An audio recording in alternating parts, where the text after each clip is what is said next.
नमस्ते मेरे प्यारे छात्र, कैसे हैं आप सब? अच्छे हैं ना? आगे के वीडियो में हमने इकाई दूसरी एक जगत एक लोक के स्वाध्याय की चर्चा की थी। अब हम उसकी भाषा सज्जता की चर्चा करेंगे। तो आप अपने हिंदी का पृष्ठ नंबर 11 निकालिए और जैसे मैं समझाऊँ आप समझते जाइए। बराबर है? तो चलो, निकाल लिया आपने पृष्ठ नंबर 11। भाषा सज्जता में आप देख सकते हैं कि यहाँ एक चित्र दिया गया है। बच्चे हैं वो मिट्टी के खिलौने बना रहे हैं और एक भाई और बहन है वो देख रहे हैं। अब नीचे दिया गया है, इन वाक्यों को पढ़िए। पहला वाक्य, लक्ष्मी आज स्कूल क्यों नहीं आई? शिक्षिका ने पूछा। दूसरा, वाह गुड़िया तो बहुत अच्छी बनी है। तीसरा, किशन ने कहा, हाँ बेटी मैं तुम्हें खिलौने बनाना ज़रूर सिखाऊंगा। चौथा, क्यों वहाँ कोई तकलीफ़ है? बराबर है बच्चों। आप देख सकते हैं कि इन सारे वाक्यों में विराम चिन्हों का उपयोग हुआ है। किसी भी भाषा को बोलते, पढ़ते और लिखते समय अर्थ को स्पष्ट करने के लिए वाक्यों के बीच या अंत में थोड़ा रुकना पड़ता है। जैसे मैं रुकी ना, और एक वाक्य बोलते समय मैं रुक गई। कि किसी भी भाषा को बोलते समय, पढ़ते समय और लिखते समय अर्थ को स्पष्ट करने के लिए वाक्यों के बीच या अंत में थोड़ा रुकना पड़ता है। इस रुकावट का संकेत देने वाली लिपि चिन्हों को विराम चिन्ह कहते हैं। बराबर है? विराम चिन्ह। अब कितने प्रकार के विराम चिन्ह है उसके बारे में हम पढ़ेंगे। आपको बराबर से ये बात याद रखनी है। बराबर है? विराम चिन्ह। तो विराम चिन्हों में पहला विराम है पूर्ण विराम, जिसे कहेंगे फुल स्टॉप। इसका प्रयोग वाक्य पूर्ण होने पर होता है, जिसे हम गुजराती में कहते हैं कि भाई वाक्य पूरा हुआ, वहाँ हम डॉट लगाते हैं। इस प्रकार यहाँ खड़ी लाइन करनी है। खड़ी लाइन माने सीधी रेखा, उसे पूर्ण विराम कहेंगे। जैसे मोहन ने पत्र लिखा, तो यहाँ लिखा शब्द के पीछे आप देखिए खड़ी लाइन की गई है।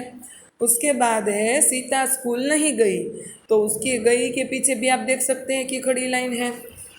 तो ये खड़ी लाइन है, वो पूर्ण विराम का संकेत देती है। बराबर है? उसके बाद है अल्प विराम, माने जिसे हम कहेंगे कोमा। अल्प विराम का प्रयोग वाक्य में थोड़ा रुकने पर रुकने का संकेत देने के लिए होता है। अगर वाक्य हम पढ़ रहे हैं तो वहाँ किसी भी जगह अगर अल्प विराम है बच्चों, तो वहाँ हमें रुकना है। यह बताता है कि जहाँ जहाँ अल्प विराम है वहाँ हमें थोड़ा रुकना है और फिर पढ़ना है। जैसे कि आप देख सकते, तुम राम, देखो मैं राम बोलकर रुक गई। राम सीता मोहन घर आए ऐसा नहीं बोली। राम फिर रुकी, सीता और मोहन घर गए। रोको मत, देखो यहाँ पर मैं रुक गई। रोको मत, जाने दो। समझ में आया? उसके बाद है प्रश्नवाचक चिन्ह। प्रश्न माने कोई भी प्रश्न पूछना है तो उसके पीछे हमें प्रश्नवाचक चिन्ह लगाना पड़ेगा। किसी व्यक्ति से कोई जानकारी प्राप्त करने हेतु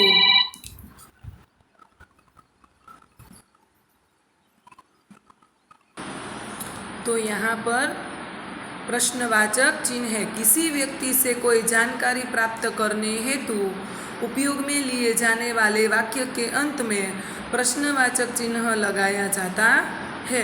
अर्थात हमें कोई जानकारी लेनी है किसी से, तो हम प्रश्न पूछेंगे ना, तो वहाँ पर प्रश्नवाचक चिन्ह लगाया जाता है। जैसे, क्या तुम विद्यालय गए थे? हमें जानकारी लेनी है कि क्या तुम विद्यालय गए थे। जब जानकारी लेनी हो तब प्रश्नवाचक चिन्ह आता है। तुम क्या करते हो? बराबर, यहाँ जो हो और गए थे के पीछे जो चिन्ह लगा है वो प्रश्नवाचक चिन्ह कहलाएगा। उसके बाद है विस्मयादि बोधक चिन्ह। बराबर है? विस्मय होता है, ओह बराबर, ऐसा विस्मय होता है ना, तो विस्मयादि बोधक आता है। आश्चर्य, घृणा, सुख दुख आदि भावों को प्रकट करने के लिए इसका प्रयोग होता है। जैसे, अरे बापरे, वाह, शाबाश, आहा, ऐसे शब्द है। उसके बाजू में देखो बच्चों एक चिन्ह लगाया गया है, जहाँ पर एक खड़ी लाइन है और उसके नीचे एक डॉट है, बराबर। ऐसा चिन्ह आता है जिसे विस्मयादि बोधिक कहा जाता है। आप देखिए, वाह, आपने तो कमाल कर दिया, अरे क्या हो गया। तो यहाँ वाह और अरे के बाद में जो चिन्ह लगाया गया है वो विस्मयादि बोधक चिन्ह है, बराबर है। अब उसके बाद है योजक। योजक माने जिसे हम डैश भी कह सकते हैं इंग्लिश में, हाइपेन। योजक चिन्ह का प्रयोग सामासिक शब्दों को जोड़ने के लिए होता है, जैसे सुख दुख, माता पिता, पाप पुण्य, देश विदेश आदि, बराबर है। जैसे सबके जीवन में सुख दुख आते रहते हैं, तो यहाँ आप बच्चों देखिए सुख और दुख के बीच में जो चिन्ह लगा है उसे हम योजक कहेंगे, बराबर याद रखना। माता पिता की सेवा ही सच्ची पूजा है, तो यहाँ माता और पिता के बीच में जो चिन्ह है वो योजक चिन्ह है, बराबर। उसके बाद आता है तो डैश नीचे आएगा, देखो मैंने डैश बोला था ना, वो डैश नहीं है, योजक है। योजक और डैश में अंतर है, जिसे हम निर्देशक कहेंगे। योजक के बाद एक प्रकार है निर्देशक। निर्देशक चिन्ह का प्रयोग वाक्य में बात को स्पष्ट करने के लिए होता है, जैसे मोहन ने अपने मित्रों, कौन कौन से मित्रों, तो राकेश, आकाश, अविनाश से रुपये मांगे, बराबर है। उसी प्रकार आप देखिए, ग्राहक इस पुस्तक का मूल्य क्या है, तो ग्राहक के बाद डैश है, बराबर, निर्देशक है। दुकानदार, यह 25 रुपये की है, अर्थात दुकानदार बोलता है, क्या बोलता है कि यह 25 रुपये की है। अर्थात कोई व्यक्ति जब कोई बात बोलता है तो उस स्पष्ट करने के लिए डैश लगाया जाता है, माने निर्देशक लगाया जाता है, बराबर है। जैसे कि सोनल बहन बोल रही है, बच्चों पुस्तक निकालिए, तो सोनल बहन फिर डैश माने निर्देशक और पुस्तक निकालिए, बराबर है। तो योजक है वह दो सामासिक शब्दों को जोड़ने के लिए यूज में आता है, उपयोग में आता है। और जो डैश है निर्देशक है वो कोई भी व्यक्ति कोई बात बोलता है उसके निर्देश के लिए आता है।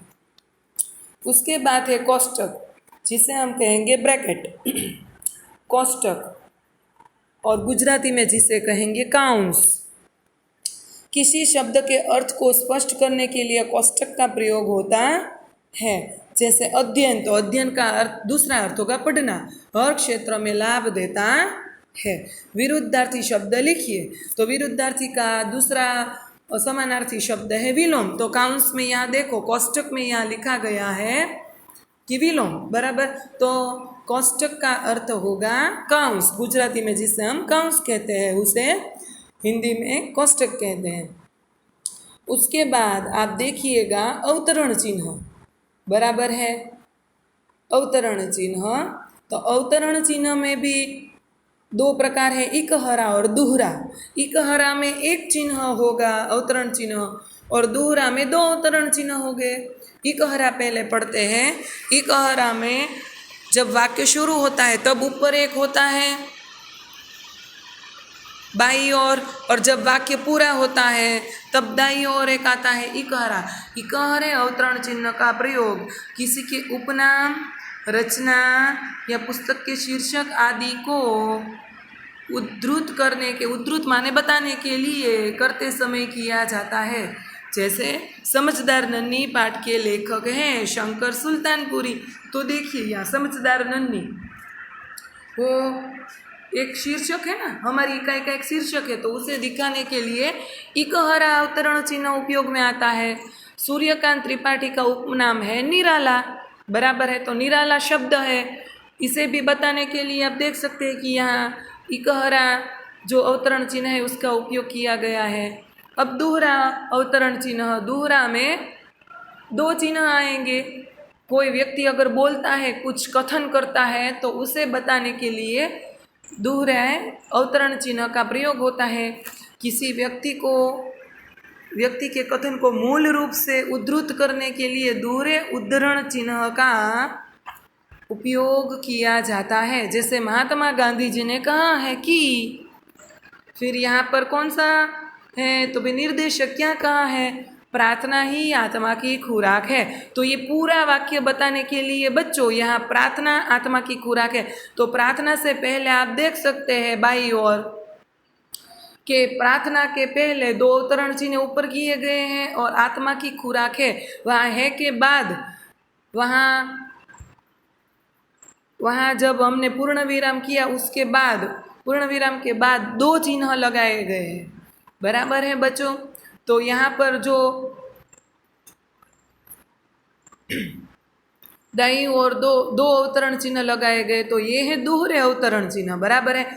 तो जब कोई वाक्य आता है तो उसमें दोहरे अवतरण चिन्ह होते हैं, और जब कोई नाम या व्यक्ति का नाम या पुस्तक का नाम या शीर्षक बताना होता है तो एक हरे अवतरण चिन्ह का प्रयोग होता है। ये आपको बराबर याद रखना है। फिर शास्त्री जी ने नारा दिया, जय जवान जय किसान। बराबर है।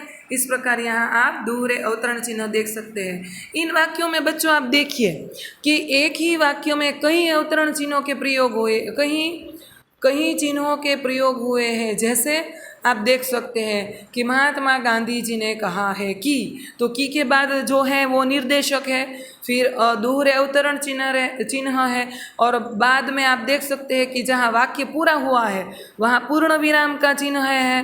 बराबर। इसलिए हम कह सकते हैं कि एक वाक्य में 3 चिन्हों के विराम चिन्हों के प्रयोग हुए हैं। तो एक वाक्यों में एक से ज़्यादा भी विराम चिन्हों के प्रयोग होते हैं।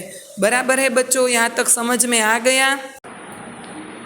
तो बच्चों आप देखिए कि पृष्ठ नंबर 13 पर यहाँ पर वाक्य में आपको उचित विराम चिन्ह लगाने हैं। तो यहाँ पर देखिए मैंने आपको उचित विराम चिन्ह लगा दिए हैं। पहला वाक्य है, छी छी तुमने यह क्या किया। तो बराबर है। यहाँ पर आप देख सकते हैं कि छी और छी के बाजू में यहाँ हमने कौन सा चिन्ह लगाया है बच्चों, चलो याद करो आप सब। बराबर है। तो याद करके इस प्रकार आपको यहाँ चिन्ह लगाने हैं। बराबर है। यहाँ हमने लगाया है विस्मयादि बोधक चिन्ह, फिर अंत में लगाया है प्रश्नार्थवाचक चिन्ह। दूसरा है, वैशाली ने मयंक से कहा उसके बाजू में निर्देशक, और घर चलो वह दोहरा अवतरण चिन्ह, वाह मज़ा आ गया, वाह के बाजू में लगाया है हमने यहाँ पर क्या लगाया है, विस्मयादि बोधक, और अंत में लगाया है पूर्ण विराम। बराबर है। उसी प्रकार अंतिम वाक्य है, अरे वहाँ फिर से हम विस्मयादि बोधक, तुम नहीं गए प्रश्न पूछा है, तो यहाँ प्रश्नार्थ चिन्ह लगाया गया है। बराबर है बच्चों। इस प्रकार आपको वाक्यों को पढ़कर उचित विराम चिन्ह लगाने हैं। इसके बाद आप योग्यता विस्तार देखिए।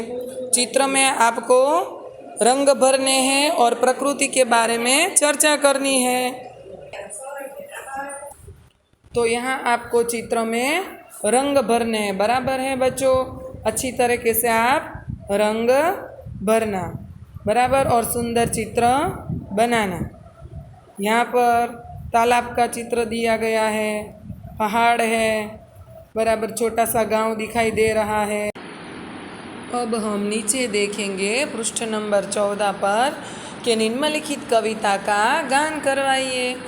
तो सबकी दुनिया एक, धरती है हम सबकी एक, आसमान हम सबका एक, सूरज है हम सबका एक, चंदा है हम सबका एक, पानी है हम सबका एक, और पवन है सबका एक, है दुनिया में लोग अनेक, लेकिन सबकी दुनिया एक। तो बच्चा द्वारिका प्रसाद माहेश्वरी द्वारा यह कविता लिखी गई है। बराबर है। ऐसी ही एकता का भाव प्रकट करने वाली अन्य कविताएं खोज कर लिखिए। बराबर है।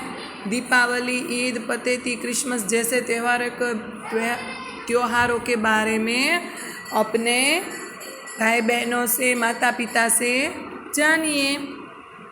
और ऐसी कविताएं एकता का भाव दर्शाने वाली हमने कई पढ़ी है, सुनी है, तो ऐसी कविताओं को याद करके लिखिए। जैसे कि हिंद देश के निवासी सभी जन एक है, रंग रूप वेश भाषा चाहे अनेक है। बराबर है, ये भी कविता है एकता का भाव दर्शाने वाली। बराबर। तो बच्चों, आपको यहाँ योग्यता विस्तार तक माने कि यहाँ तक, ये कविता तक आपको अपनी फेयर बुक में ये सब करना है। बराबर है। यहाँ पर आपको चित्र में रंग भर लेने हैं। विराम चिन्ह का जो उपयोग है, प्रश्न नंबर 8 है, यहाँ दिया गया है, वो भी आपको लिखना है।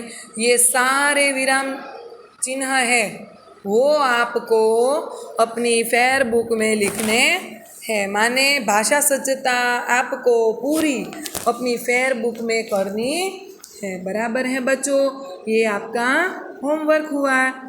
तो अब आगे के वीडियो में मैं आपको इस इकाई की टेस्ट भेजूंगी, कसौटी भेजूंगी। तो ये आपका होमवर्क है, ये पूरा कर लीजिए और इकाई की कसौटी की तैयारी कर लीजिए। तब तक के लिए बाय बाय। घर में रहिए, सुरक्षित रहिए।